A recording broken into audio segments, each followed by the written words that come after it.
So what I thought I'd do to get us started is to orientate us in this, I guess, the global community of grassroots work around donut economics before we then open the space for everyone to share.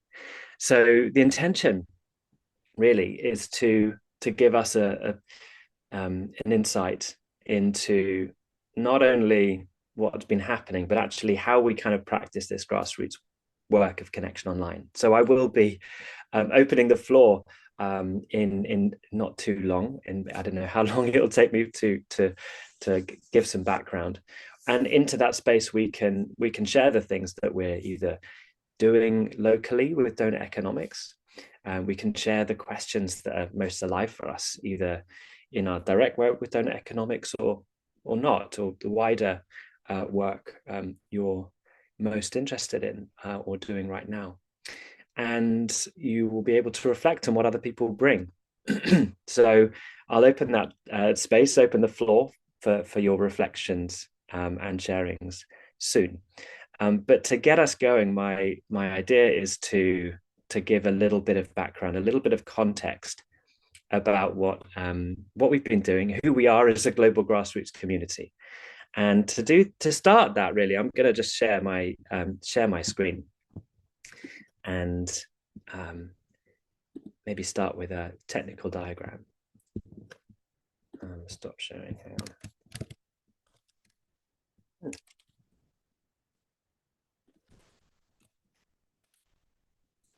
Let's try that one more time.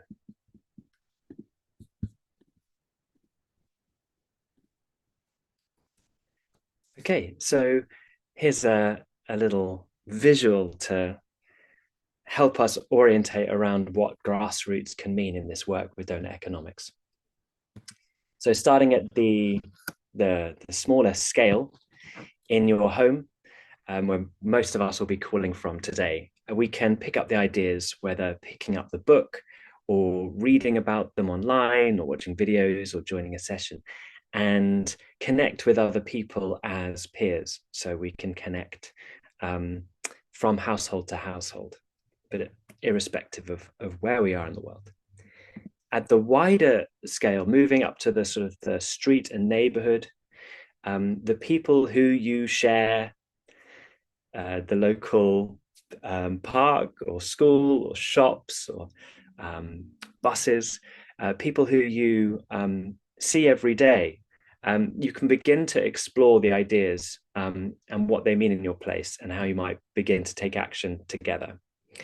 Then moving up to the city, region, and national scale, you may not have seen or met these people before, but actually they are drawn to the same common questions.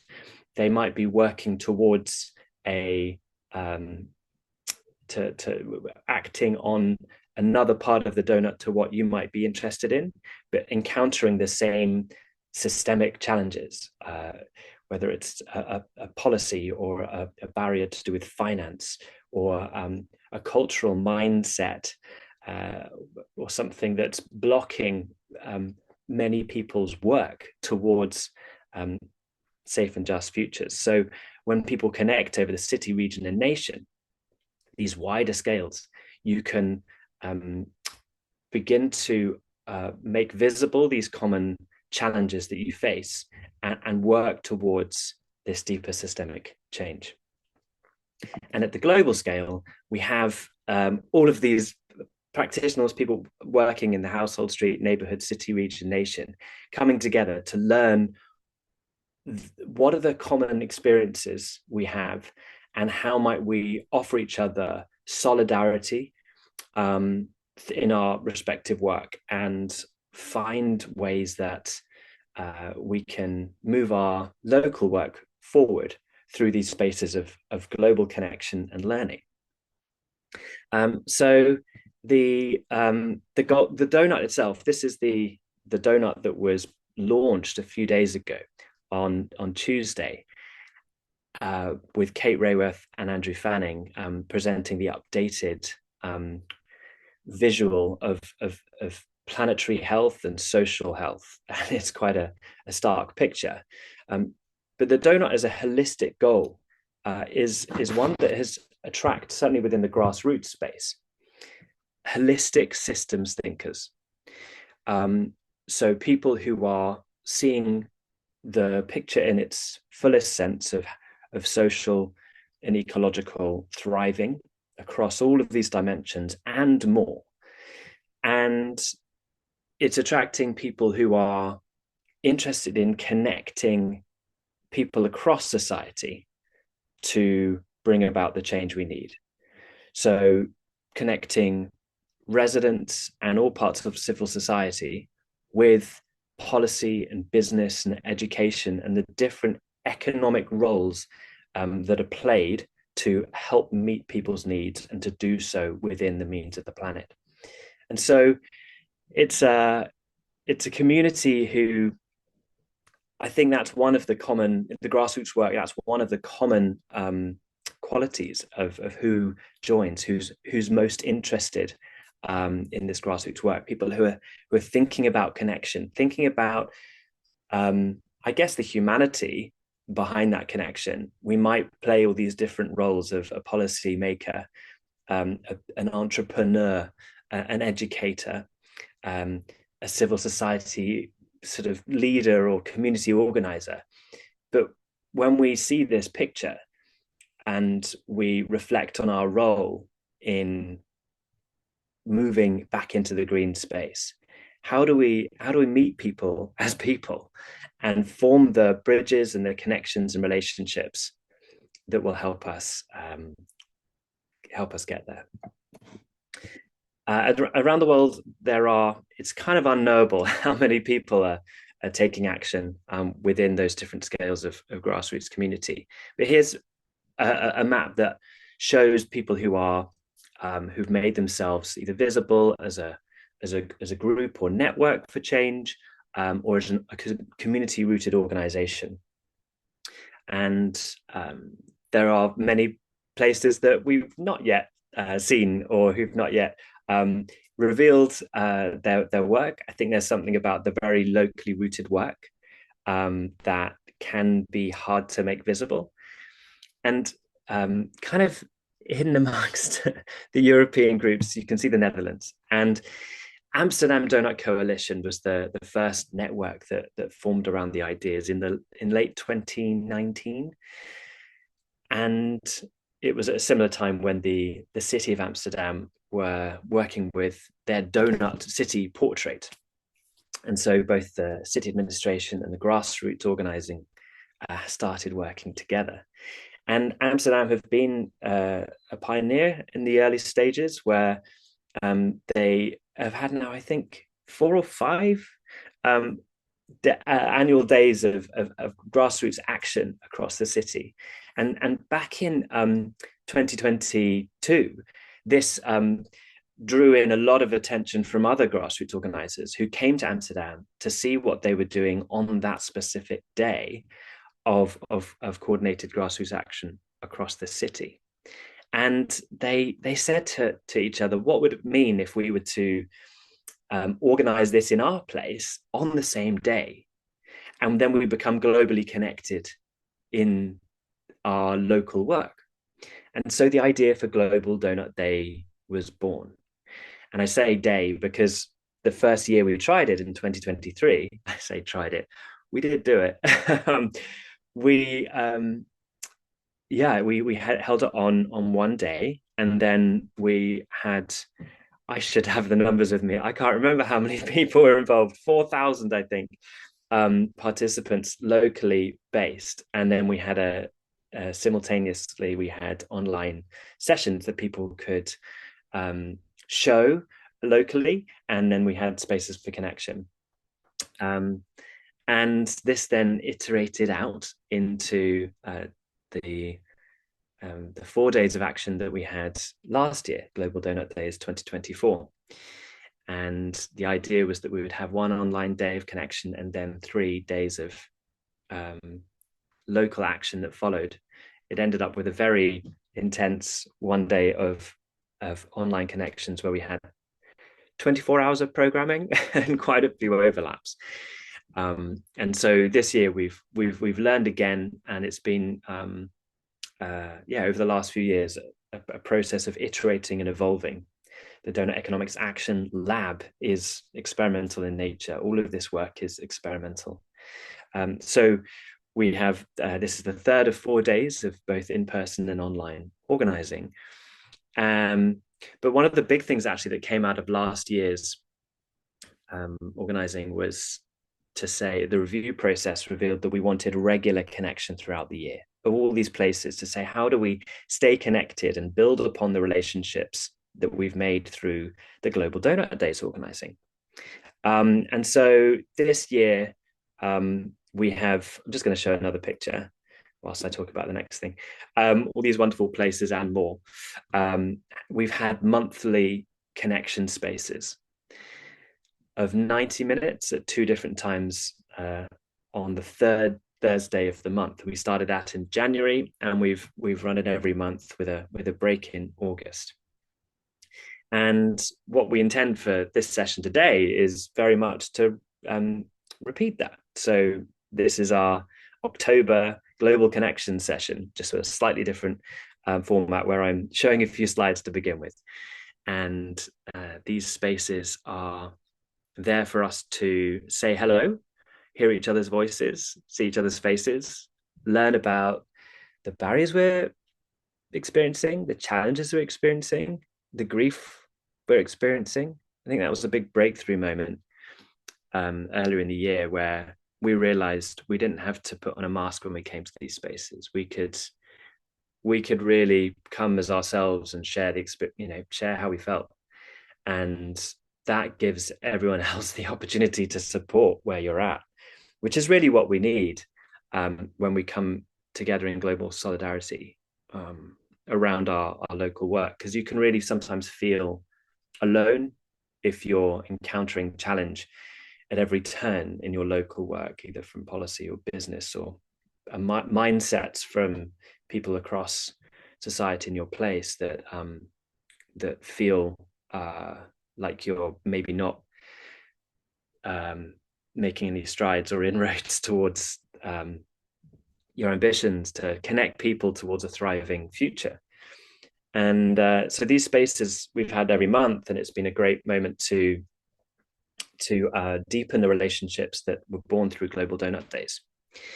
And what quickly became apparent is that people wanted to connect on very specific topics to go deeper. And so we opened up some topic focused sessions that would be the following week, 6 sessions on 3 different topics, so 2 on each topic, to allow for different time zone participation.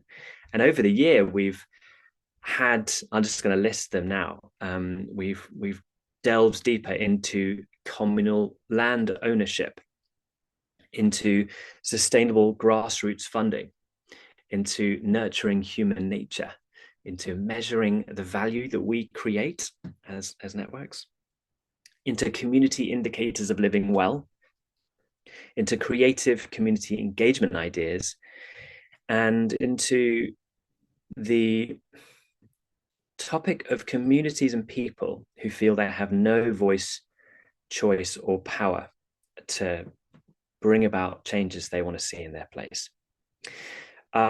So what has emerged from this holding structure, I kind of like to think of it like scaffolding of connections every month, 1 in open space and 6 of these topic deep dives, is some wonderful organizing. I'm just going to cycle through some pictures now, actually. Pictures of some of the local groups. Oh, here we are. Lara, I think you're here. Sorry, you're mid-sentence, clearly, in this picture. So we're meeting and connecting in these different spaces. But here are some pictures of some local groups. I'll just slowly cycle through these as I talk. So one of the things that has arisen from the Sustainable Grassroots Funding meetups was a recognition that access to sustainable funding is essential, but how do we go about it? And so a group of, I don't know, maybe it was initially 4 different places, from Brazil to Mexico, Tunisia, Nairobi and maybe the Netherlands. I can't remember exactly who was in the initial session. Said, well, how about we come up with a common theory of change, which we can then find our topics of greatest interest to then create a sort of a combined funding proposal to take to funders. And that group of places has given a sort of a name to their work as global and local combined into global. And they're actually going to be they're starting the work, and next week they're launching the first podcast of stories from the community by the community. So for the community by the community. And that's just an example of the kind of globally connected action that can emerge from these spaces. There's also some of you here may have joined the session yesterday on the mature group network learning session, where networks that have been organizing for more than 2, 3, 4 years are learning what some of their barriers to change, and are working on the areas of common interest that they can learn. They can go deeper together. And so these are some of the things that are coming out from these spaces.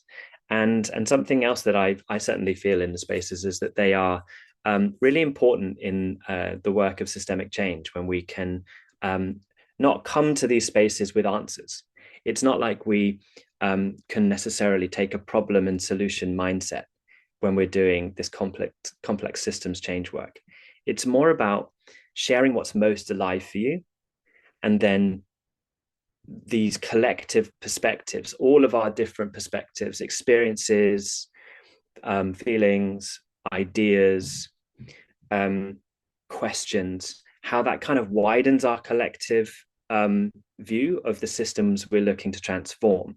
And we're able to see where the greatest energy is, where our greatest energy is, where pockets of energy that we can cluster around is. And so how we begin to then take action and find the leverage points that we can take action into. And so there's a kind of a magic that comes out from these spaces when we lead with those things of finding what's most alive for us right now, and then being open to being changed as we hear more and more perspectives around these common topics. So no doubt many more topics will emerge as we go into 2026. And you are all welcome to join these spaces. This is not a space for people who are necessarily working in a neighborhood. This is for people who are seeking to organize around the existing institutional structures of our economy, to say, how might things be different? And how do we cultivate connection amongst the people in our place and our areas of common interest towards something different. So today is an invitation as well. So it's an opportunity for us to share what's going on for each of us locally. Maybe you might want to share something you're doing for Global Doughnut Days this week, or something that you're doing with Doughnut Economics outside of Global Doughnut Days. It's an opportunity for us to share what's most alive for us. It might be related to Doughnut Economics. It might be something else. And it's also, if there are people here who are from the global community, to share what it's meant to be part of these global connections, and what it's meant for your work, maybe what it's meant for your collective work locally, and maybe what it's meant for you personally. So I'm going to stop sharing the screen now, and I'm going to post actually these questions in the chat. And right, stop share. There we go.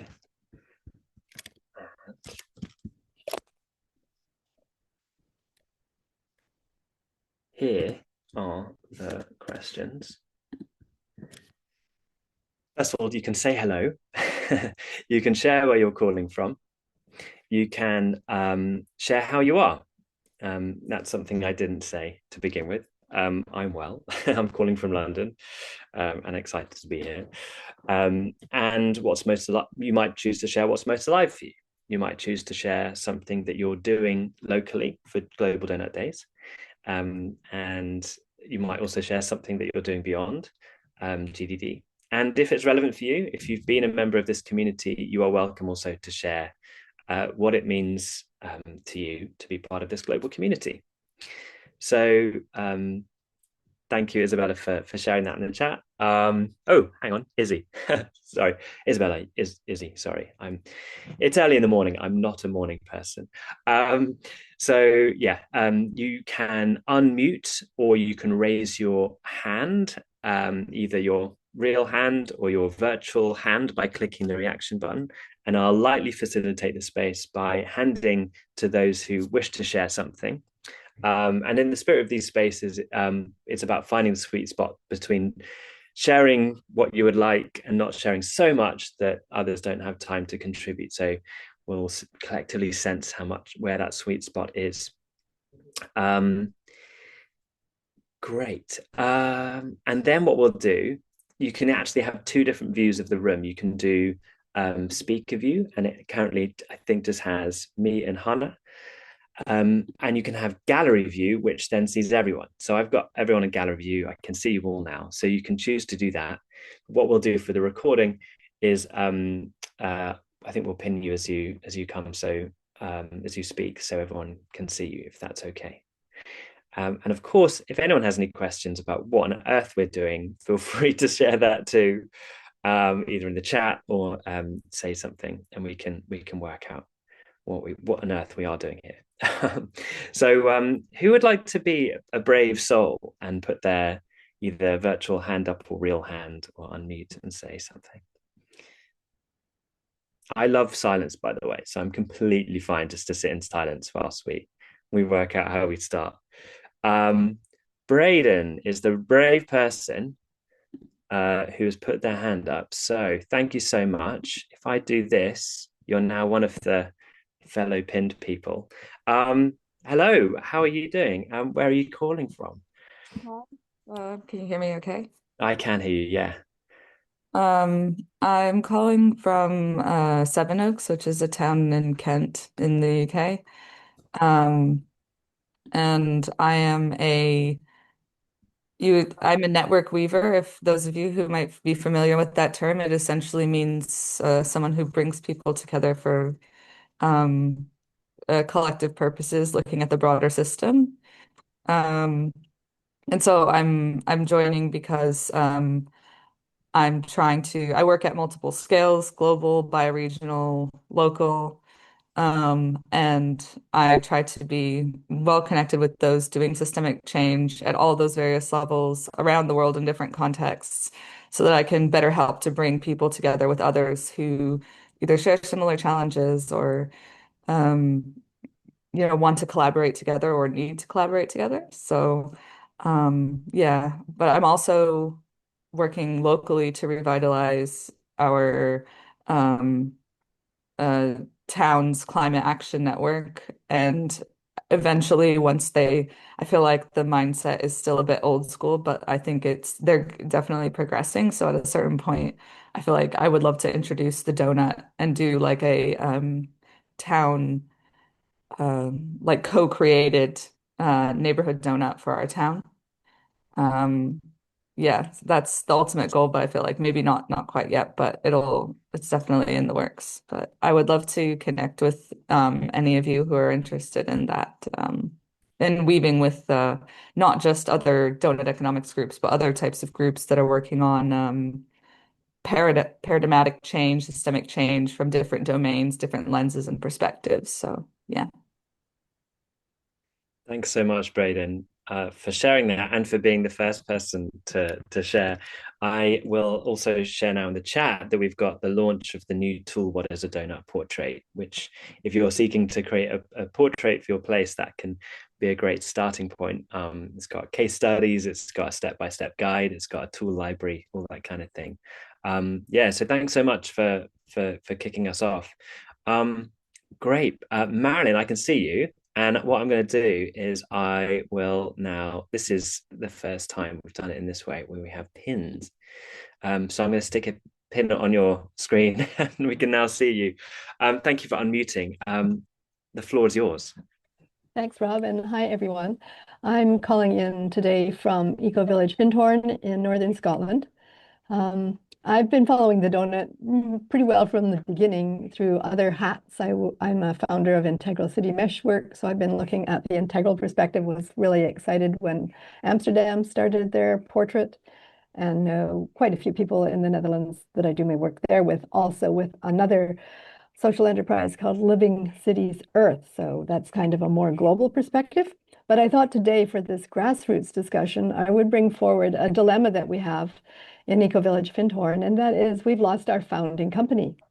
So the company has, some of you might have know of Findhorn Foundation. Doesn't mean that the community has disappeared. We haven't. Actually, we've shifted into a whole new relationship with our economy. The Findhorn Foundation was very responsible for creating an economy based on education and learning and bringing many guests into the community. And there was all kinds of secondary and tertiary support systems that the community provided. Now it's all our responsibility as a whole community. So we're having, it's kind of like, an empty nest syndrome where the teenagers all of a sudden discover we have to look after ourselves. So I'm really curious if there's really, knowing the donut framework, if there is a place where this educational impulse that we're trying to serve might be most strongly, might be strengthened by using Doughnut Economics. So I'd just be curious if anybody else has experiences with rescuing or reinventing or reframing an economy, a small economy. What a brilliant question. Thank you so much for sharing that, Marilyn. And also to share that the donut is now a teenager. Doughnut was initially published in 2012. Yeah, that's a little parallel there, but a great question. And if you want to share any links in the chat as well related to your organization. But also, yeah, an invitation to anyone to reflect on Marilyn's question and the, I guess, predicament of the Findhorn community. Thank you so much, Marilyn. Would anyone else like to pick up the baton to take the floor? Maybe. Sungkyun, yes. Hi, Garam. Sungkyun, great to see you both. I'm going to pin you. All right, thank you. There we go. Hello, this is Doughnut and I'm Song Han. It's very nice to meet you, everyone. And yeah, and I'm Garam Lee, also from Doughnut, and we are actually based in South Korea. And like from 14th until today, we had our local event at the Hayground, and it was really, really good, I would say, because actually like the Hayground is kind of like a community office building. And many of social ventures and also social enterprises, like those people who are working for the social values are kind of like gathered in that community. And we try to, like, the things that we've done for this Global Donut Day was, first thing is that we translated the Donut Unrolled tool into Korean. And we kind of like opened that it was now like available in Korean, and which was really welcomed by many Korean audiences. And also, like, thanks to the help and support from the build team, we could, yeah, actually, yeah, we could get the like translate and support for the online session. So that's how we could invite many Korean audiences to the actually like the starting of this Global Donut Day, which was really good invitation for many Korean audiences. And we had an exhibition for that, and also like with the Korean translated guide, we tried to open some kind of like community workshop as a pilot for the Hayground. And for today, we also had a forum, and it was kind of really impressive to see that more and more people coming every year to see what Doughnut Economics and what we can do with this Doughnut economy in Korea as well. So it was really inspiring experience for us. And we would like to really, really appreciate support from the deal team and also global network. Thank you. Thank you so much, Garam. That's wonderful. Were there any questions that were arising from any conversations that you had today? I don't mean to put you on the spot, but I just wondered, where people, as your work sort of ripples out and people, as you say, the community around the ideas grows, people bring in new questions, new reflections. Yeah, what might be there for you? Yeah, so actually, like, like Korea and many Asian countries, they are quite accustomed to the way of thinking only about growth or like development. So like that idea or concept of donut economy was really, many people said that it was quite new and somewhat they think that it's good, but it's kind of hard to find out ways or kind of imagine like how we can actually apply this concept into our daily lives, which is like like already composed of many factors, just only regarding on this mentality of growth first. So like that brought up many good questions, and also like for the four lens tool, which is like the unrolling donut tool, many people think that it was really interesting, and some of them actually like showed their intention to actually do the community portrait and also donor portrait with that tool in Korea as well. So we are kind of expecting to see the progress. Brilliant. Thank you so much. And really great to have you here, especially given you've probably quite tired after all of your organizing today. So I really appreciate your joining us today and sharing that. David, I see your hand is up. I will add your face to the pinned collection. Oh, we've lost your picture. Where am I going? Where have I gone? There you are. Great to see you. How are you? Oh, and now you're on mute. We've got your picture, but not your voice. Tap to speak. Oh, it's one or the other. How strange.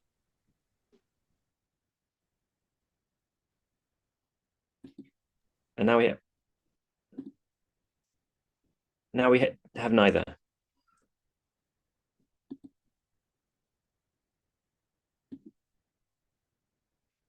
Right there. Have we on now? Now we have both. Yeah, great to see and hear you. Sorry about that. No problem. We've got on our Global Doughnut Days on Saturday. It is in Borough, Middlesbrough, yeah? Middlesbrough, and we're working with the Teesside University there. And they're showing a film called Finding the Finance with the film director, and it's about the money. And it's one of my things of the old economics that so many people think economics is to do with money. And we've got to separate this idea that economics is just money, because I think that's what's driving a lot of these boundaries that we can't keep, because it's the financial pressure putting on our economics of the materials we use and how we use them.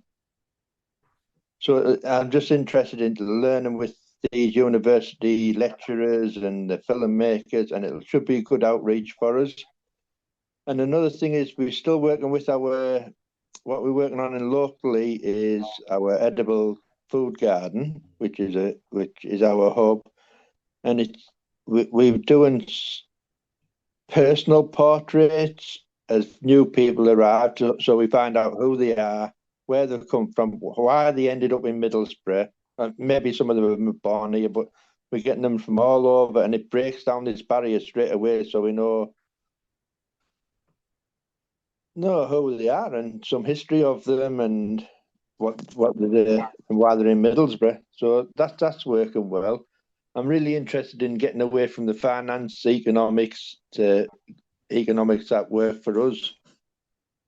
So, and I'll keep you updated with that. I've also been working on with my recalibrator and stuff like that.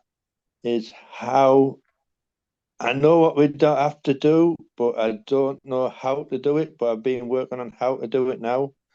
So now we've done a export version so people can do it in different places by still learning how permaculture and Doughnut Economics are good brothers and sisters and fit together well. And that's about my update. Thank you so much. Thank you. Lots there. How great to have that screening on Saturday around finance and the questions that it will raise. I love what you described about portraits of people. I'm gonna say the new tool on what is a portrait launched tomorrow. It actually starts with, well, what does a portrait mean to you? And most people, you'll think, well, a portrait of a person, doesn't it? You know, you paint a portrait, self-portrait, portrait of someone else. And so there's an activity in that collection of tools, which invites people to sketch a portrait of the person they're sitting with in 10 seconds. It's very playful. It creates a lot of energy in the room. And then you have 10 minutes to go further and like learn more about the person and what they care about and the important things in their life. And then to collectively reflect on, as a group of people doing the activity, how that process was and what we learned from that what that might mean for creating a portrait of our place. If you were to learn about our place in the way you might learn about a person, what do we see immediately? What do we not see? What's hidden? Who in whose eyes and ears are we sensing? So what you've described with capturing a portrait of the people who come to your community group sounds like an amazing thing. Sorry, did you want to say any more? Yeah, one other thing. In my workplace, right, we have something like a doughnut, which just looks but not the limits. And I like to think how you could do it. So if you did your local group doughnut, and where they at work, we've got little magnets that go onto these areas. So if you're going out of your limit on one area, you can put either a green magnet on monthly or a yellow one if it's staying the same, or a red one if we're extending it.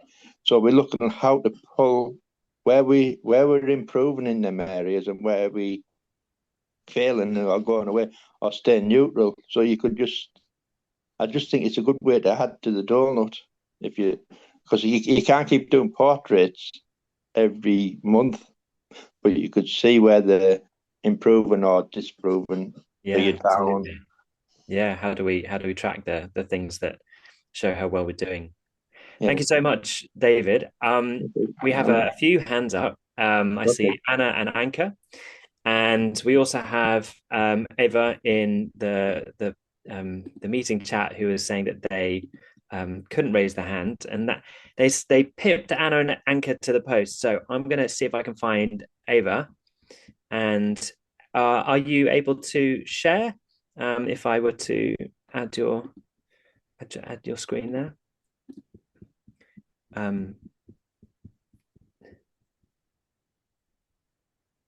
Great, lovely to see you. Over to you. Hi. Hi, I was wanting to say thank you for Braden's nice overview there, because I joined some of the meetings in Copenhagen, the funding meetings there, and I've now since then moved to Gozo, which is an island outside Malta, and both Malta and Gozo has loads of challenges, and I'd love to actually establish a community here.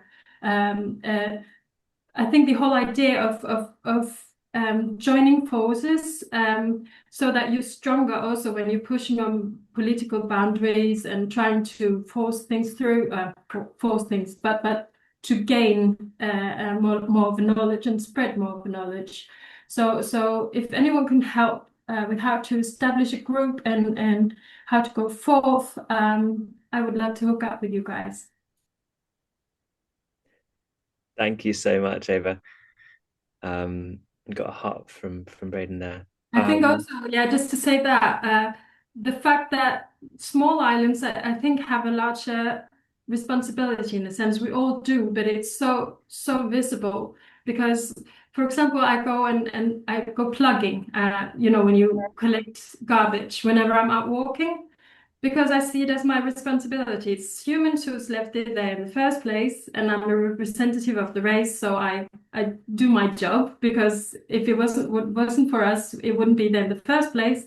So I always collect. I even do it on holidays, because it makes a huge impact if you collect or gather something on your way back from the beach or something, and then people see it and acknowledge it, and even locals start doing it. I've seen it happening. It's amazing.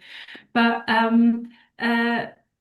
when you're a small island, whatever you don't pick up actually winds up in the sea and is eaten by a turtle or disrupts on a much bigger scale, much quicker. So and also in these islands, we have a problem also with water, spill water. Like, it rains very little, but when it rains, it pours, and we can't really assist it, and everything just flows into the ocean. And to get some grassroots communities established around this problematic, also, of course, the garbage, which is somehow landing everywhere, and to get some legislation around this. I'm hoping to get established some legislation where the person who actually owns the property has the responsibility, but they're not allowed to set it on fire, which has been a problem here, where it's illegal fires, where they just set fire to anything like car wheels or whatever, just to get rid of it, which is obviously creating lots of toxins and so on. Anyway, there's lots of more important things with it as well, with understanding the ecology, and trying to save it, the whole bio balance, before it's also on the tipping level here as everywhere else. But then again, this responsibility that I feel really strongly when, especially it's such a small island. There was this idea a few years ago where they actually wanted to make, like in 13, I believe it was, where they actually wanted to make the whole island of Gozo into this eco-village, which fell upon itself because, greedy entrepreneurs came, and they actually wanted to make it car-free and everything, which also died. But to me, it's not dead yet, to do something. So, yeah. If anyone can help with establishing or the steps forth, I'll be very happy for any type of assistance. Wonderful. Thank you so much. There's a grassroots group on the Isle of Wight in the UK who they have the boundary of their island, and I'd love to connect you with them. There are other administrations on islands. There's one in Australia we were in touch with recently. There's something about the boundary of the island which really brings the ideas very tangibly to life. And it's also quite funny because the donut even mimics it, Yeah.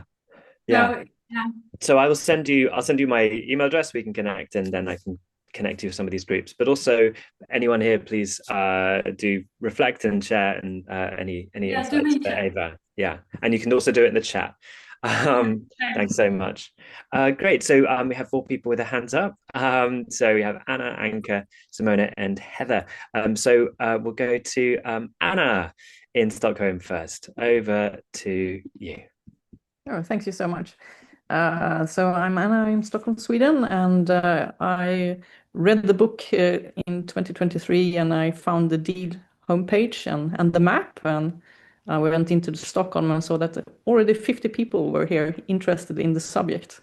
And so I just asked Rob for a mail list, and then we had a first lunch then, and we've been sort of connecting with people who are interested in the subject and rethinking economy. And I think that joining these sessions also give me a lot of energy, because I'm thrilled to see all the activities that is happening globally, and that you're not alone in trying to rethinking society and economy.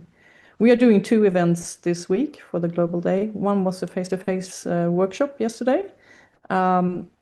So we connected with 20 people that already knew about the Doughnut, but we had some theory first, and then we did a mapping of Stockholm, the first mapping and using the tools that you had, and then we did a future vision exercise. And so many of the themes that came up are the same as I see in the other cities, that people want to reclaim the streets, they want more community spaces, they want a greener city and better food and so on. So the themes are I think the same globally. And how we do with that and what we do with what we collected yesterday, we don't really know yet, but there are ways that you can just propose for local politicians if you have a great idea. So one was, for example, planting fruit trees in the streets. I was like, imagine that, picking apples when you go for a walk. I thought it was really, really nice. And also just to get the carbon dioxide into solid material again, everyone can do something. And so the other activity as I put up is a photo contest of the greenest window. So we can't plant trees ourselves in the city, of course, but you can absolutely have plants in your window. So if you have a green window, or if you're building up a green window and proud to show it to others, I have a competition on the Deal homepage of the greenest window in the world, and that's going to be announced after New Year. So you have 3 months to collect your plants, have them growing, try to have them surviving, and just sort of bringing some of the carbon dioxide into your window in a solid material, and you will do a great job globally. I love that. That's wonderful. Thanks so much, Anna, and thanks for sharing about your events that you've been doing in Stockholm this week. Great. So, Anka, would you like to take the floor?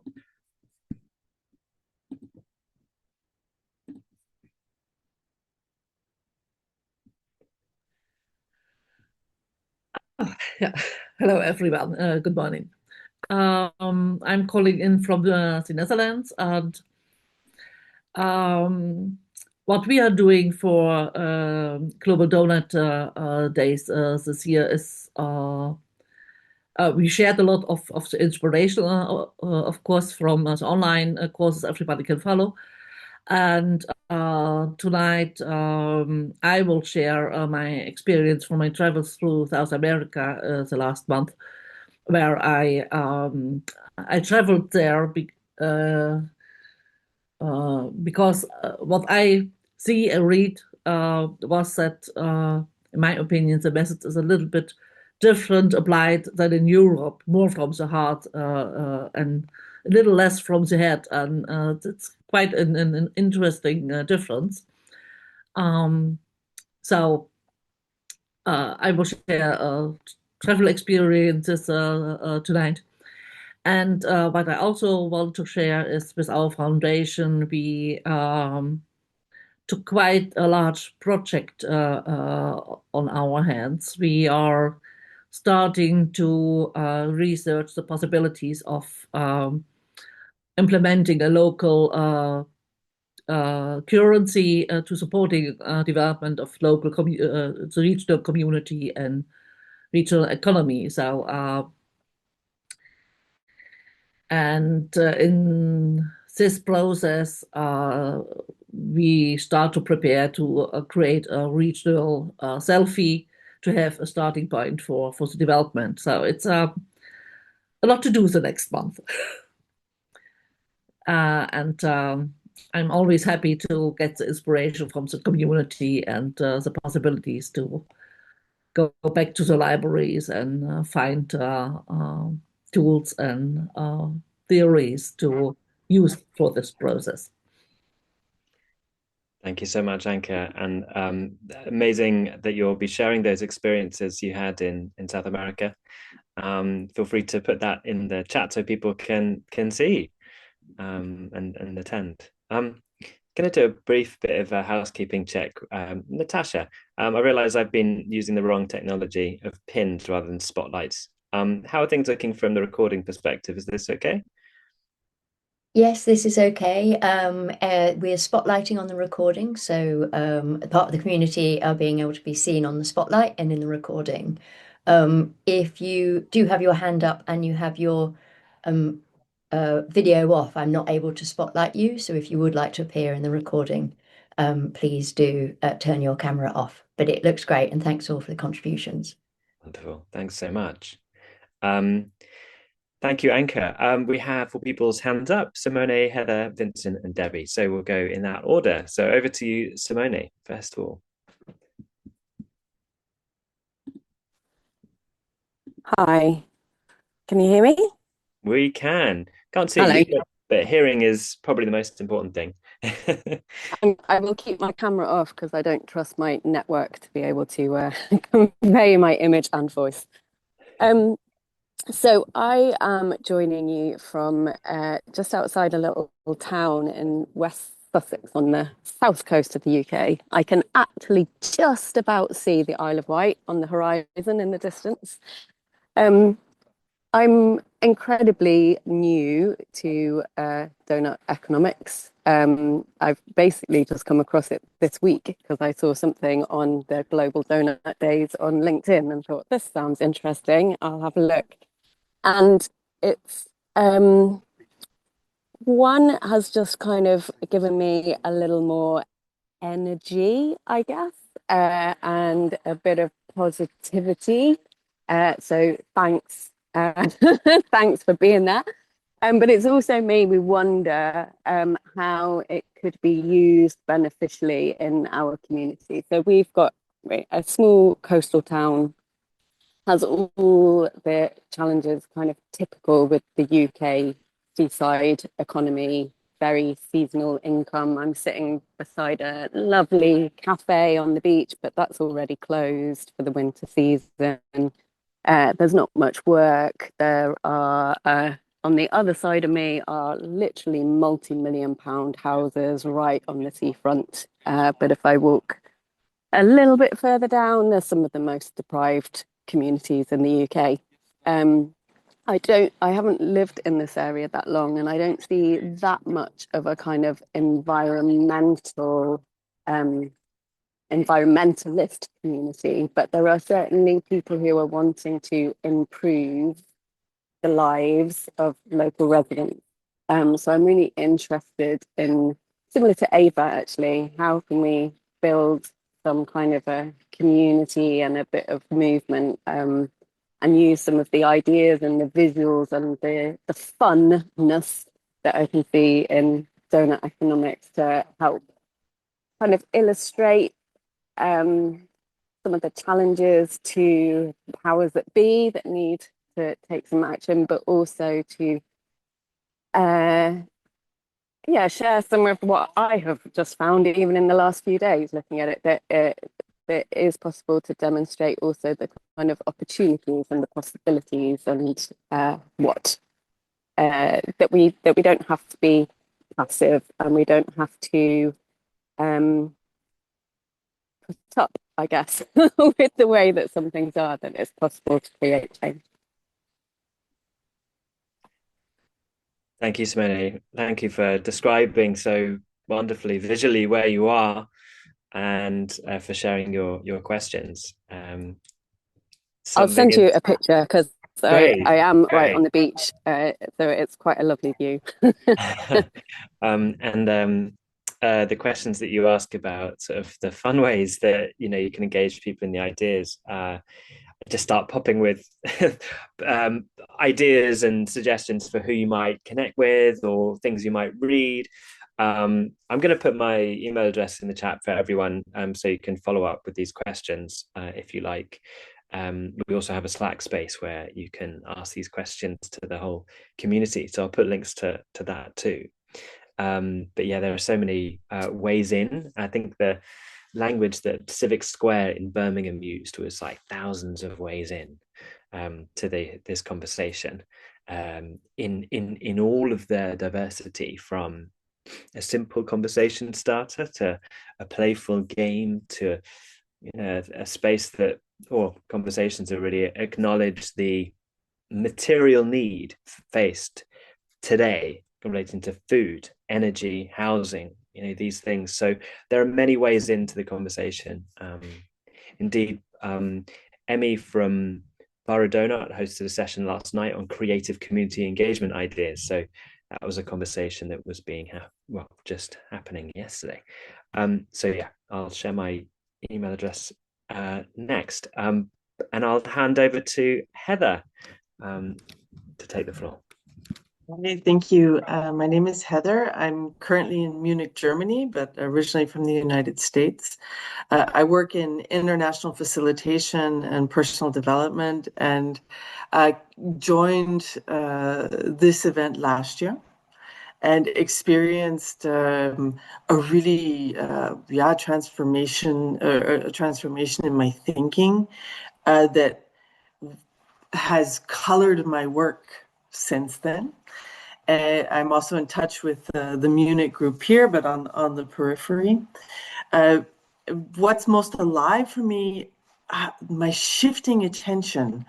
Last week was not a good week. And when I got the reminder that this event was happening, I was like, right. And my attention began to shift. I was remembering and connecting with different things. And I think that that by itself, although sitting alone here, is this connecting, interconnecting. And my intent for this event is to just keep spreading the word. In the meantime, in a year's time, I know several young people in their early 20s who have decided to get involved in politics. And so I'm like, here you go. What about this? And so I loved the reference to weaving. So Braden, thank you for that. Thanks.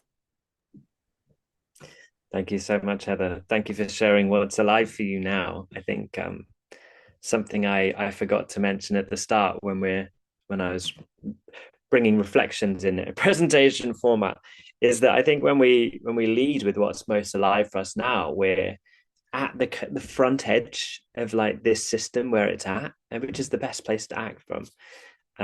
There are many things we might put our energy into, but if we're really connecting with what's most alive for us, I feel that the actions we take will be life creating and energizing. So thanks for sharing that. So Vincent, over to you. Hello. How are you doing? Yes, you can hear me? We can. Fantastic. So Vincent, I heard about the donuts really something like 2 to 3 years ago. I'm from Switzerland. I was spending a long journey in FMCG. My role was to deploy operational excellence. I made it in more than 30 sites, factories, DC, hub, but not so happy about the result. Not so happy for one thing that big industry is still too much linear economy. It's about short term, it's about money, economy, and in fact, everything we do for the short term doesn't build the long term thinking world. So 2 years ago, I started to do an introspection on myself, and I'm a lean guru, or how do you want to say? Lean was difficult to make it right, as lean for big company was also with the short term. And when I discovered the donuts, it bring light in myself, and I understood that in fact it could be the way to link people, world, everything. You have the external and the inside of the donuts, but in fact lean try to do the same, but it misses some things to motivate the people to be together. So is what I find through the donuts, and is what I do today in all the work I do with the people who I'm connected. And today my role is, I call it as a transformation catalyst. And it is this small guy that is here. It's these kids, he do right, but he doesn't know that he's do right. And in fact, with the donuts, you could open the mind to the people with a very simple message. And honestly, I want to thank the donuts. I want to thank what you do. and I'm happy to discover this community. And I'm sure that we can do great with what has already been done. And the world has to be saved, solved, and we will do it. So this is what I wanted to share with you. Thank you so Fantastic work from your side. Thank you so much, Vincent, and wonderful that you're joining. I know we had a lovely session on Tuesday with Debbie, who I'm going to hand to next. And also, your background is wonderful. I presume that's James and the Giant Peach, but I might be wrong. Yeah. With lots of fungal mycelia underneath those lovely trees. So thank you, Vincent. Debbie, over to you. I just wanted to say a huge thank you and echo Vincent's words, really. This has been my second donut day. My first was with you, Rob, in 2023 when you were here in Lincoln at the university. And we've followed on from that this year with the 4 clusters that we emerged at the university in 2023. And things had gone quiet for a while. We were inspired when we went to visit the Birmingham Civic Square project, which you've just mentioned, because they have got an inspirational project over there. And when I asked Bing, who was leading us that day and taking us around the site and saying, you know, we're doing this, and just so much community engagement. It's just a beautiful, beautiful project. So much potential. And I said, where did it all stem from? And she said, probably about 10 years ago when we started looking in depth at the donut. And that was enough for me to come back. And then everything just seemed to sort of snowball from there with Global Donut Days. And we did originally have 4 days. So I wasn't going to come to this morning because I thought we'd have an in-person, but we've postponed the Better Business cluster, and we've postponed Marginalised Voices. They just take a little bit more warming up and to get people involved and to get the right people there. And also because this week there's been a lot going on in Lincoln. So some people are already double booked and they just couldn't make it. So we're going to do those next year. And so that's really great because we've still got some funding. So thank you very much for the funding. That's very, very much appreciated. So we're going to use that next year. But Tuesday we had a really great day introducing the donut, getting people back inspired with it. That there are already conversations going on, people wanting more. They are so there's just so many people that when you talk about this and you simplify it to the center circle is social and the outer circle is climate, and allow people to make those connections and envisage what that would actually mean if we had healthy regenerative systems, and if things did align, and if things were back in, you know, in boundaries, and what that would mean for everybody thriving. And there's just so much. I just wanted to say a really huge thank you, because there's just so much support and so much enthusiasm for this. And I absolutely agree with what everybody else has just said, especially Vincent. This is definitely the way to bring people together and to start that conversation. I'm not saying the donut has got all the answers, because I don't think one thing has got all the answers, but I think the donut is definitely part of that picture, and it's definitely place-based change, focusing on your place and what you can do in your place, because when we all do that, it's going to ripple out, isn't it? So just huge thank you. Just really want to say huge thank you. Thank you so much, Debbie. And also that there are many ways of relating with change and ideas and frameworks and ways of being. Kate mentioned some of them in the opening talk. Buen Vivir, Ubuntu, post-growth, WEAL, which is the Wellbeing Economy Alliance, transition. These are all, as Catherine Trebek from WEAL described once, as a picnic blanket upon which many things can enjoy the picnic. I don't know. Maybe every metaphor has its limit.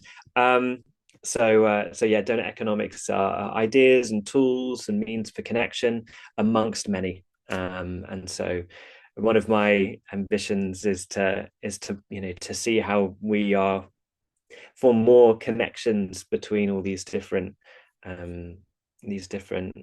visions, different orientations over the coming months and years.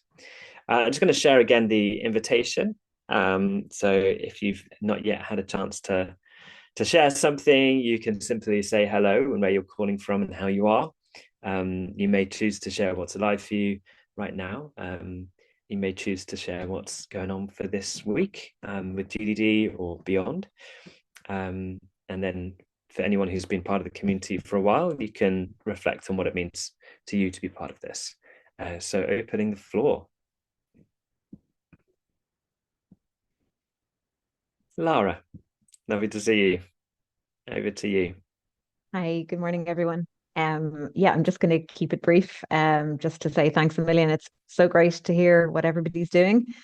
I think, as it turned out, my week has been a bit quieter than expected because of a couple of cancelled events and school talks and things like that, but it's been a busy couple of months. I work with the Dominican Sisters in Cabra, so a religious congregation, for a great interest in social justice and environmental justice. So I've been doing talks and step into the donut workshops with other congregations, with a parish group 2 weeks ago, last week with a group of 45 sixth year students who were final year secondary school students. That was really interesting because it was a chance to speak to them about the different choices they can make in terms of college courses and careers, and like Rob said, the phrase "a thousand ways in," that there's a thousand different ways that their study or their work can contribute to getting into the donut. So it was a nice opportunity to speak to them. So I'm trying to make the connections between faith communities and their leaning on social Catholic social teaching and teaching on environment. One of the big teachings would be a letter from Pope Francis called Laudato Si on care for our common home, and he mentions Doughnut Economics in a book that he wrote in 2020 as well. So there's a lot of talk of sustainable economics in that letter, but I suppose the focus in terms of the Irish Church, Catholic Church, has been on environment as opposed to kind of structural changes. So I'm just trying to introduce that idea of the donut more broadly. So I shared a link in the chat there. This is a little booklet that I've written, bringing faith communities into the donut, and it draws the parallels between religious teaching, Catholic social teaching and social justice, and Doughnut Economics. So the link is there in the chat anyway. So yeah, lovely to see everybody this morning. So thank you all so much. And just to say, because of my events being cancelled, it's been lovely to be able to at least plug into some of the online webinars and chats. A really interesting one from the East Africa Doughnut Economics Network yesterday, and the opening session, of course, on Tuesday morning. So it's a really nice way to feel involved, even if my week hasn't quite gone how I planned. So thank you all so much. Thank you, Lara. Yeah, and it was great to see you in that session and the one on Step into the Donut early this week. Debbie, your hand is up. Back to you. It was just really quickly. I'm really pleased Lara's here because I've managed to miss connecting you with Sandy. I was going to connect you with Sandy, and I can't see your link for the I can't see it in the chat for your booklet, but I'll keep having a look. But yeah, we'll definitely catch up. So I was at a faith and environment conference a few weeks ago, and there's such a big movement now, and it just feels like people are really starting to come together, doesn't it? It's amazing. Yeah, thank you. Thanks, Debbie. Whilst there are no hands up in the room right now, I'm going to share from Ellen in Oslo, who shares that unfortunately she's not well today. So sending you healing vibes. But she's listening in to the reflections and wanted to share some updates from Norway. I'll use Ellen's words. We have strengthened our efforts towards young people in schools and have managed to partner with 3 secondary schools to start pilots of teaching and living the donut. We also just found out that a large research project application we are a part of has been granted funds, and we'll be working to use the donut lens on sustainable food systems. We are now preparing for our annual festival from the 6th to the 8th of November. We're motivated, but our biggest challenges are that we are largely underfunded or unfunded and based on voluntary efforts. Thank you so much for sharing that, Ellen. there's a new project on food and the donut that Electra in the deal team is going to be leading. So I will make a note now to connect you with that project. There's going to be a sort of a research process over a number of months, and the recommendations going to a number of food councils. So it'd be great to have many wide perspectives on that, and to be connected in with your place-based research into food systems. And then on your point on being voluntary, it's one of the continual threads through all of the grassroots work, is that the funds are few and far between.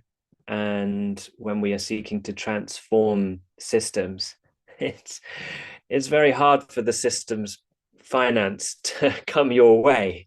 Turkey is voting for Christmas. I don't know. That's a personal reflection.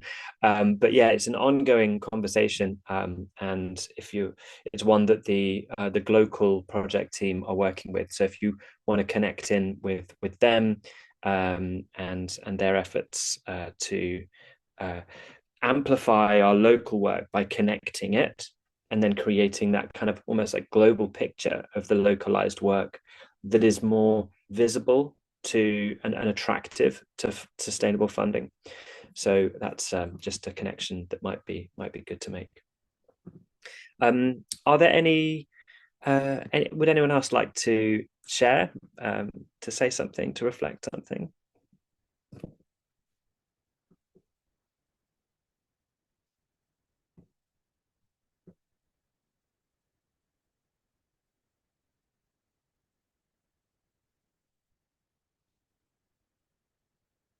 Okay, whilst we pause, I can answer Braden's question on the best point of contact for the London Doughnut Economy Coalition. I'll share a link in the chat now.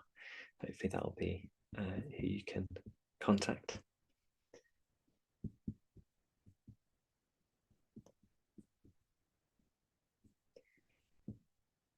Okay.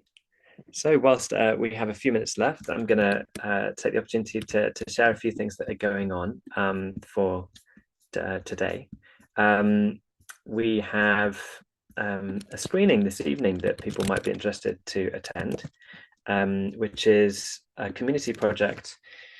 Well, I say community project, 2 artists and activists in North London who had the vision of turning their street into a power station, and with solar panels, and they did lots of fundraising on that, and they encountered lots of barriers, political, financial, but they shone a light on all of the different relationships and attitudes in the street and what it means to do this work of imagination and change.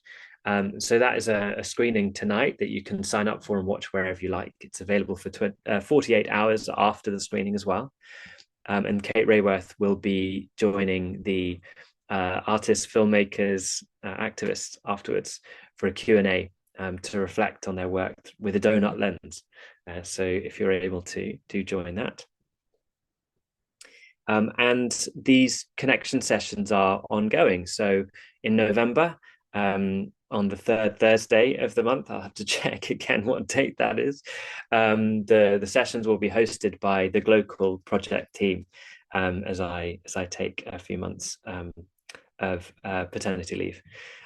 So they will be the ones playing the role I'm playing now of lightly facilitating the connections.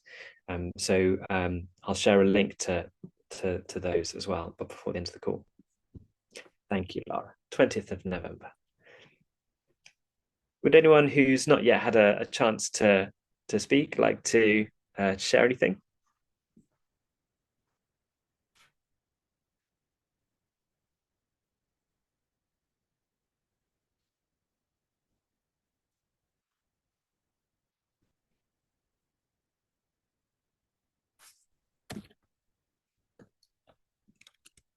Does anyone have any questions?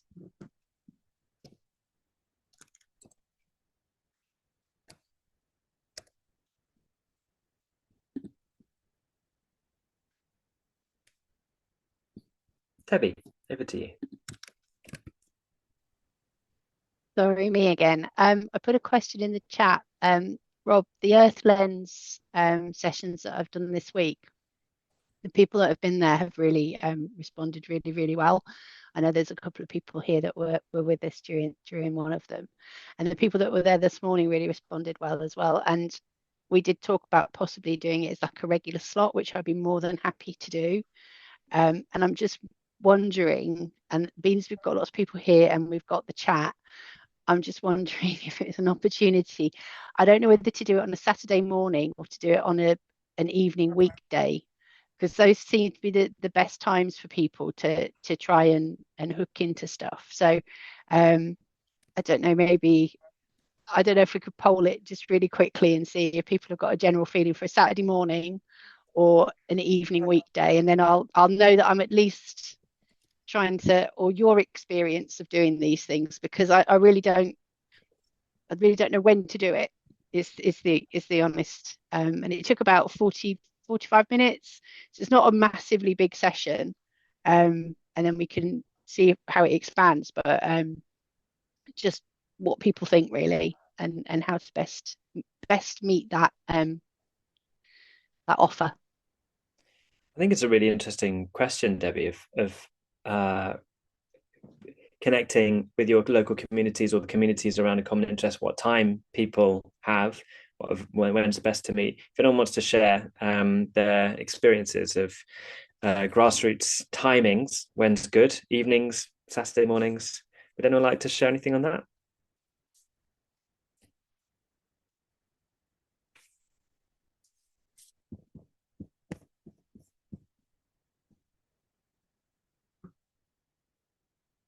The other thing is experiment, give something a go, and then try.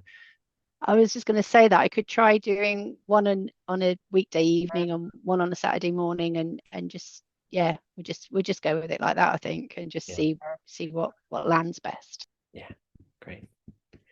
Okay, I'm going to share the links to the November sessions, so you can join if you wish. We'll have a break in December, so there won't be a session then, but then we'll pick up again in the third Thursday of January. So feel free to dip in whenever you like. There's no commitment or obligation to attend any more sessions. It is a space that will be there if you wish to join. So I think we can begin to draw today's session to a close. And Natasha, is there anything from your perspective that you'd like to share before we end? No, thank you all. Really wonderful to see everybody as well. But no, thank you all. Just to let you know, this reminder that this is being recorded, and we'll be posting recordings from all the deal sessions on the Global Donut, the Deal YouTube channel. And I'll share links again for future Global Donut Days events for the rest of this week. Thank you, Natasha. Great. So that just leaves me to say thank you all so much for joining today. And what I like to do is invite people to come off mute as we say goodbye. Is that okay? So if those either with your mics, your screens on or off, we can all come off mute and we can all say farewell as we head our separate ways into our Thursday, whether that's the morning, afternoon, or evening. So thanks all so much. Thanks, everyone. Bye, everyone. Blessings. Bye. Bye. Bye, everyone. Thank you. Thanks. Bye. Bye. Bye.